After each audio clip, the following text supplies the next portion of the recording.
Hello, welcome everybody, and welcome to a new year. We are here with this episode.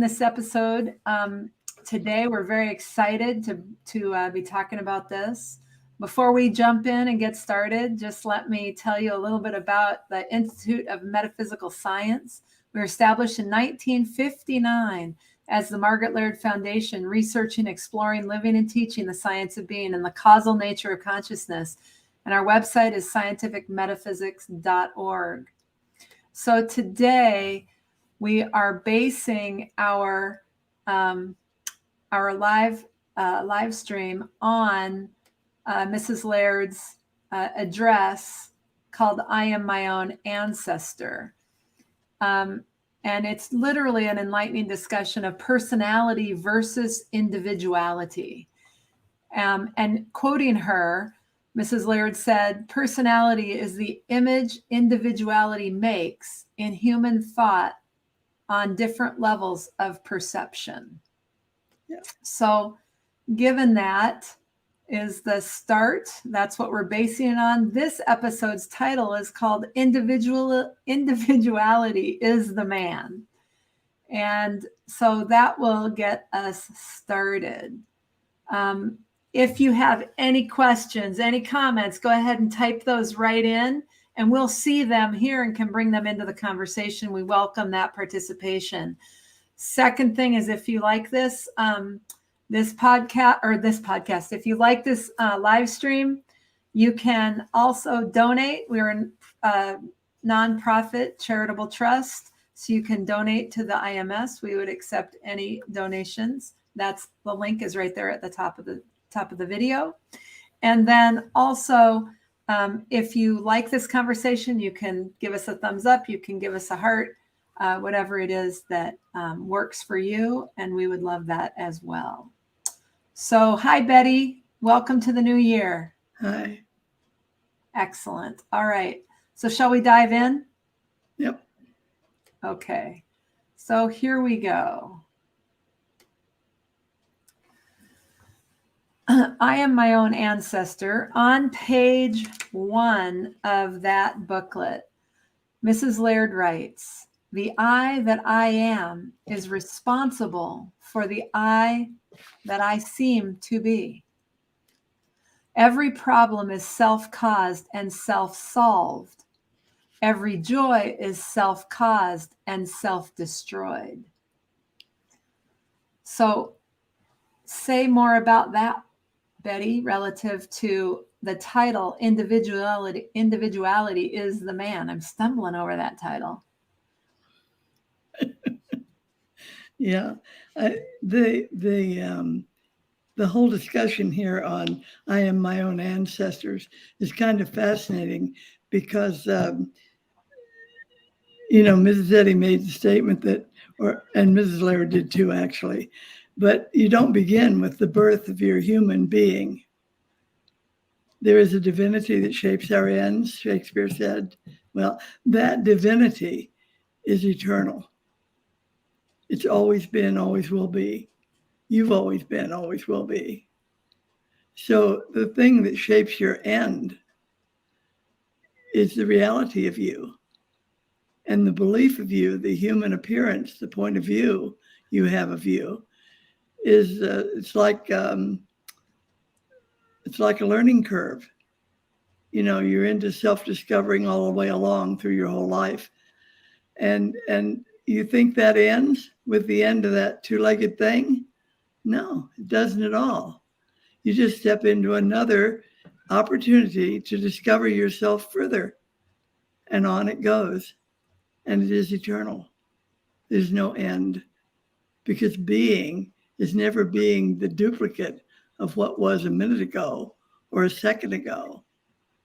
Being is always infinitely new, fresh, original, unduplicatable, unpredictable, joyous, and free.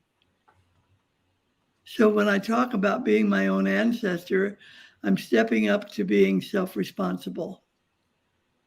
I want to see I'm not the result of something that happened with somebody else or because of some incident that occurred.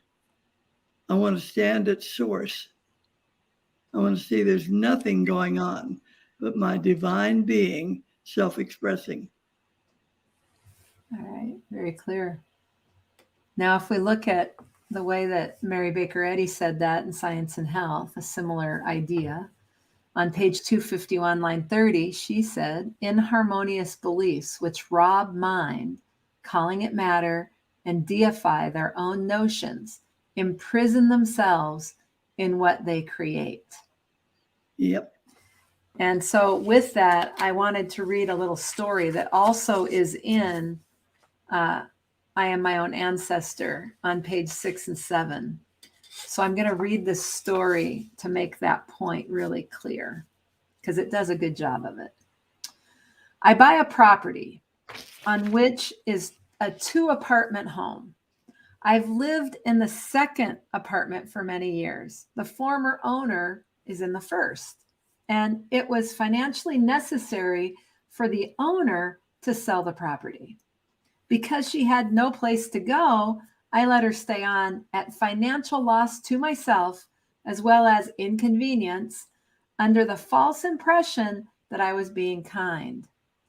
It was not long before there was trouble and friction between us. I was told that this was inevitable since I was a constant reminder to the former owner of what she had given up. Her need to give it up for financial reasons did not minimize her suffering. The conflict within herself completely changed her attitude towards me. Naturally, every time she saw me or I made any change around the place, she was reminded of her loss. This made her appear as completely lacking in appreciation and generally making me so uncomfortable that I wished I'd never bought the home. If I had not had the image called buying a home in my eye, I would have had the clear vision of soul identifying principle with and as the experience. This would have given me the foresight to see that allowing her to stay in her apartment when she was no longer the owner was about as unkind a thing as I could do to her and as unwise a thing as I could do to myself. Am I going to regret this experience? Wish I had never bought the home? Or am I going to learn the lesson it teaches that nothing in the human sense of things turns out well when personality instead of principle is the motivation? Yeah. That's great. I really want you to bear in mind that's a simple little story, but if we do not take full responsibility for our actions, we end up with a very personal sense of what's going on. And then we have regrets and we have frustration and we have disappointment. It's uncomfortable to live ourselves from the human point of view because there's so many possibilities of believing that something goes on outside of my consciousness. Right.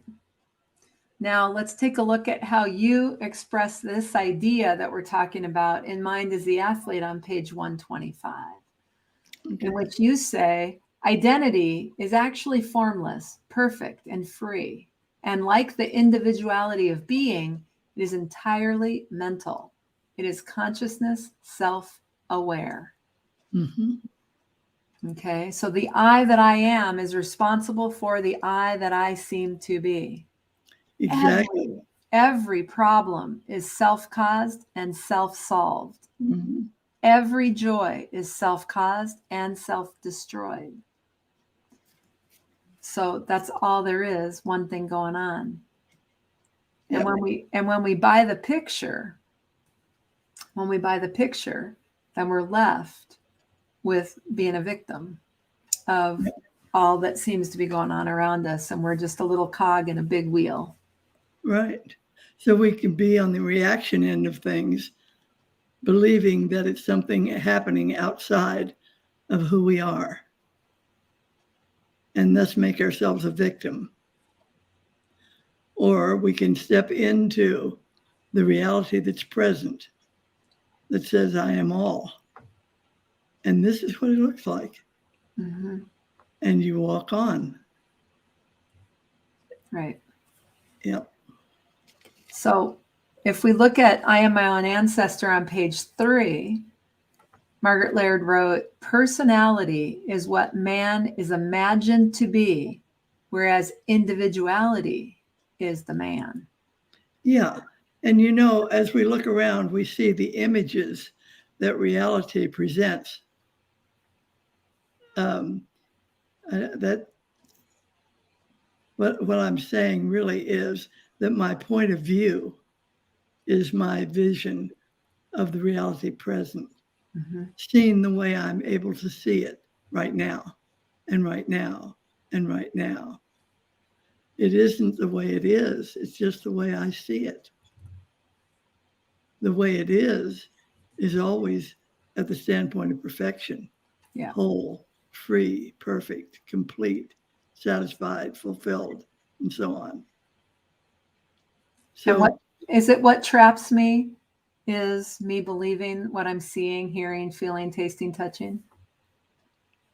well, if I'm believing what I see as if it were reality present, as if that were the way reality present is, if I'm believing that, I'm already in the victim role because it's being done to me. When I see that the source of everything that I do is the divinity that has Betty show up, Mm-hmm. then I know that fundamentally it's good, it's whole, it's perfect, it's without flaw, it's inexhaustible, Yeah. and it's constitutional. It's what makes me up, because reality is the constitution of man. Yeah. Whatever God is being is what we call man. So we're always looking at perfection the way we see it. Okay. Now, if we look at that statement from the standpoint of science and health and what Mary Baker Eddy had to say on 325, starting at line 32, she wrote, a false sense of life, substance, and mind hides the divine possibilities and conceals scientific demonstration. Yeah. So It's our false sense of life. Elsewhere in the science and health, Mrs. Eddy says our false sense of life produces the ills of which we complain. right. Yeah. Right. But if our false sense of life, substance, and mind hides the divine possibilities. In other words, when we buy the picture, we lose sight of the divinity that's present. That's right. We're buying into the view rather than what has the view be. Right. And then that conceals scientific demonstration because we're buying the picture. Well, you don't have any room for it. You've Right. lost sight of scientific perfection when you buy into what it looks like Right. on the human level. Yeah. Okay. Yeah. Cool. All right. And then in your book, Mind is the Athlete, on page 125 again, you say it this way. Curiosity leads to the exploration of whatever people, places, and things might be mistaken for who I am. Could I be my car, my job, my social status, or my possessions? Or my human ID label. Right. Or does the world conform to my expectations and my beliefs and my judgments? And Mm-hmm. right. Yeah, you make the world you walk through. Yeah. And you can't do anything about something you're making. Right. Until you stop making it. Exactly. So then you look at, so what she said, Mrs. Laird said there in I Am My Own Ancestor, she said, personality is what man is imagined to be, whereas individuality is the man. Mm-hmm. So all that stuff about buying the picture, believing what you see, all that stuff in your circumstances, that's personality driven. All of it, every single bit of it. It's not who you are. It's not who I am. It's not who Betty is. It just isn't what makes us up. It's the best view we have of divinity present. Yeah, it's our God's eye view. Yeah. Yeah. It's how do I want to say that? If I'm really aware, if I'm living myself, consciously aware that the reflection that constitutes what I call Betty, the reflection is the action of the God idea. Mm-hmm. When I look at that, then I can't blame anything on anything else. It's all self-responsibility. Yeah. It's who am I being? Right. And if I turn into the blame game, then I'm ending up in the with the booby prize. That's right.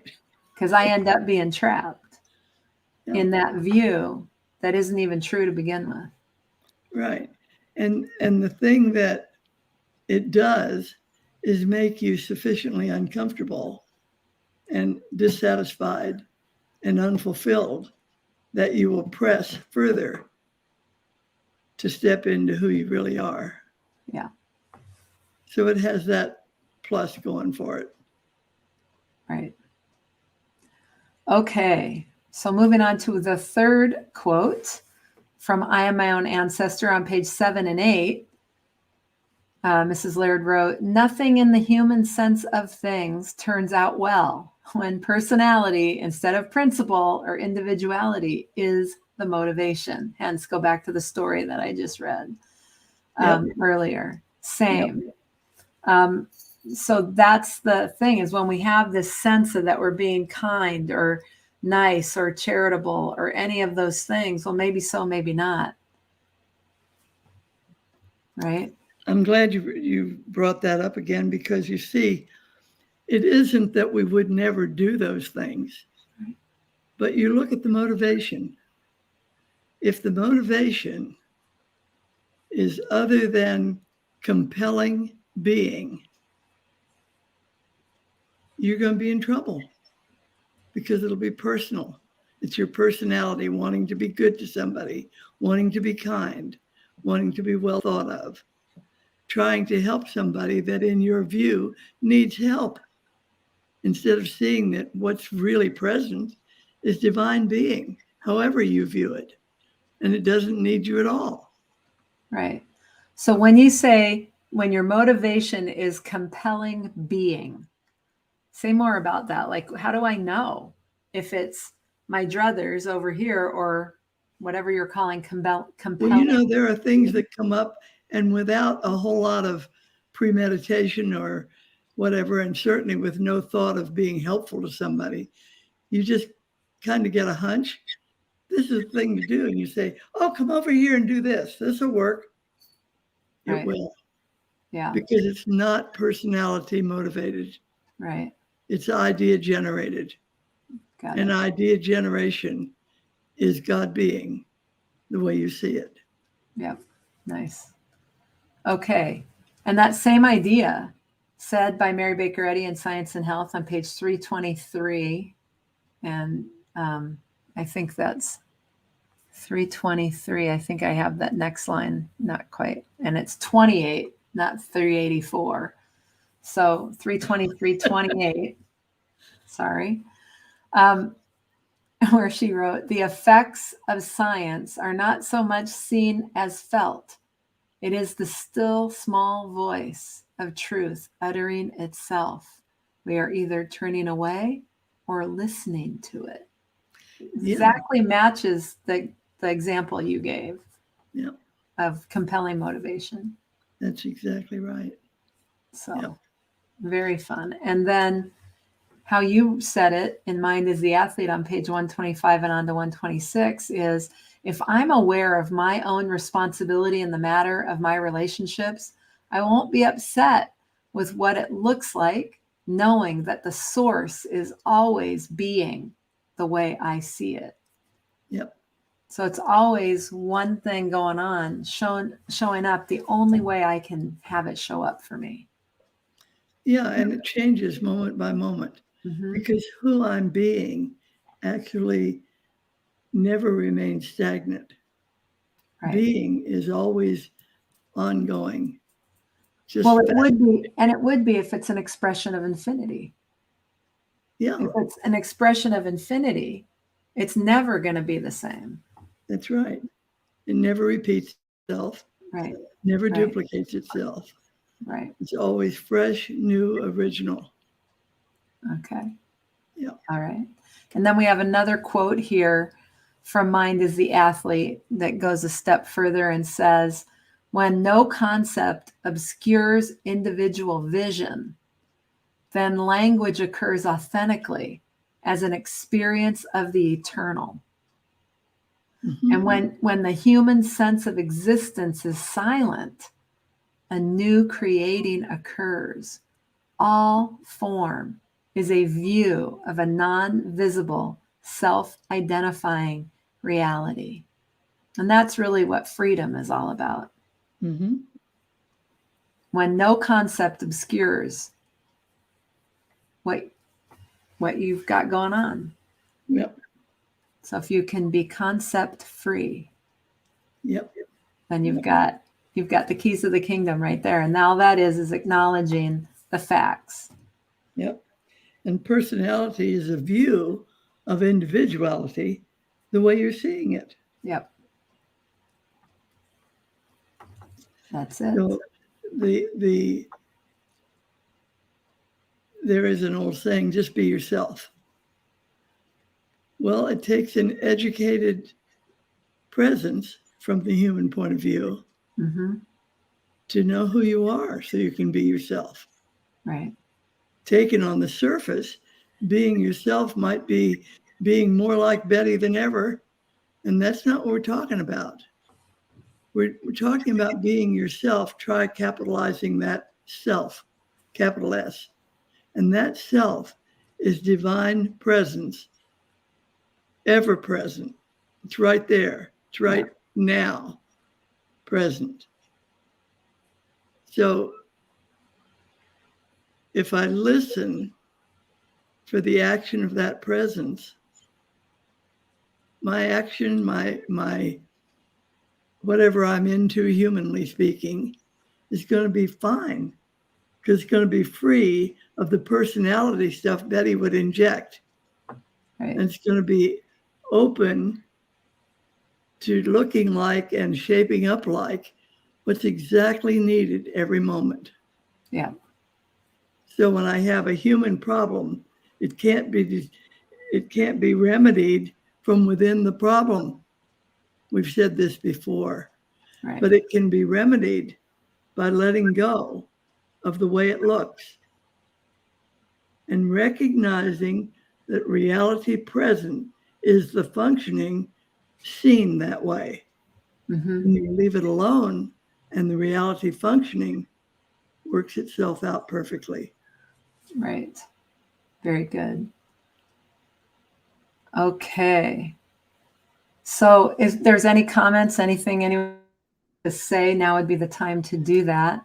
I will really urge people to take a look at this wonderful address talking about personality versus individuality.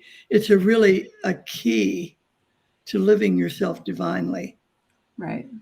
I urge you to read it. It's wonderful. And you can get your copy or order your copy at the Institute of Metaphysical Science website right here at https://scientificmetaphysics.org. It's actually a very well done address. When did Margaret Laird write that? Do you know? I think it was back in the 50s. Okay.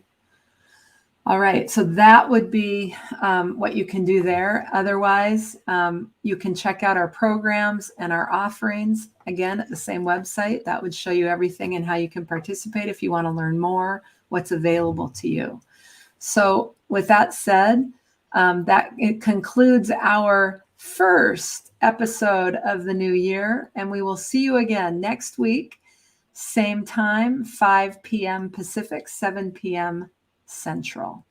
So with that, I will say go and have a great week and watch and see what comes up, what you get hooked into, and how free you can be, and not identifying that as who you are. Thanks. All right. Till next week.